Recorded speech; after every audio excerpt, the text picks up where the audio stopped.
بسم اللہ الرحمن الرحیم۔ السلام علیکم۔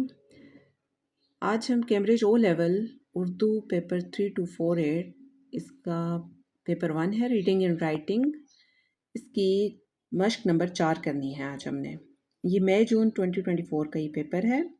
تو یہ مشق نمبر 4 جو ہے یہ ہے جڑی ہوئی ہے مشق نمبر 3 سے، کیونکہ جو عبارت دی گئی ہے مشق نمبر 3 میں اسی کے بارے میں سوال پوچھا گیا ہے مشق نمبر 4 میں بھی، یعنی کہ مشق نمبر 3 میں ہم نے عبارت پڑھی ویمیا کون گاؤں کے بارے میں، اور اس میں مختلف قسم کی معلومات دی گئی تھیں اس میں۔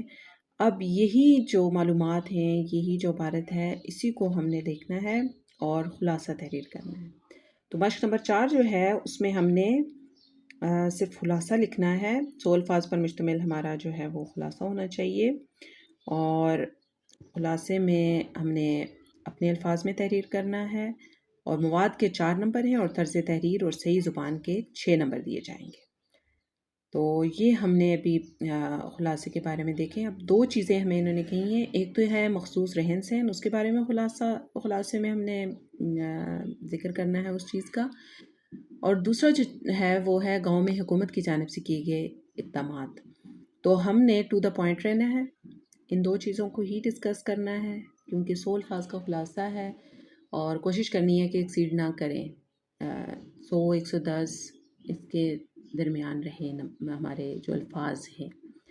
تو اب دیکھیں، جیسا خلاصہ لکھتے ہوئے اب انہوں نے مواد کے 4 نمبر دیے ہیں ہمیں، اور صحیح زبان اور طرز تحریر کے 6 نمبر ہیں۔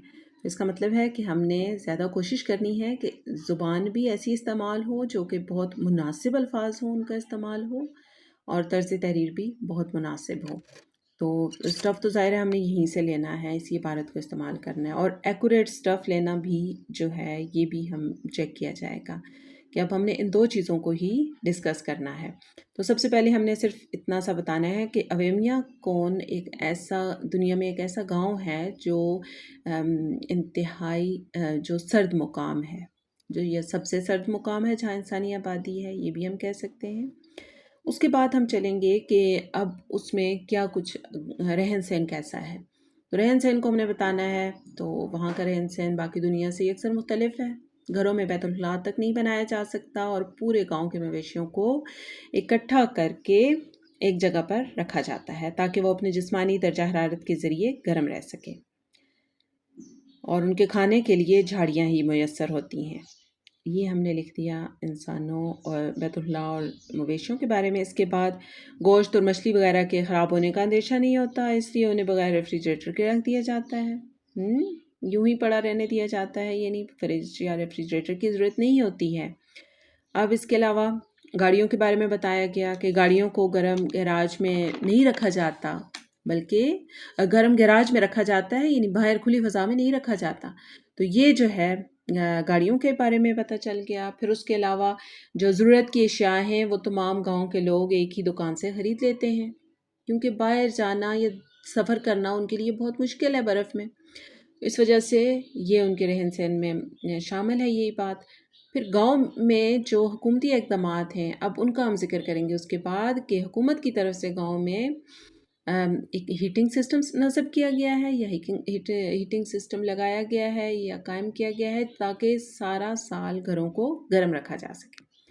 اب گھروں کے گرم رکھنے کے علاوہ اور کس چیز کی ضرورت ہے جی؟ کوئلہ بھی حکومت کی طرف سے فراہم کیا جاتا ہے، اور درجہ حرارت کو جانچنے کے لیے تھرمامیٹر بھی نصب کیا گیا ہے۔ تو یہ حکومتی اقدامات ہوں گے، زیادہ ڈیٹیل میں جانے کی ضرورت نہیں ہے، کیونکہ پھر ہمارے جو الفاظ ہیں وہ بہت زیادہ ہو جائیں گے۔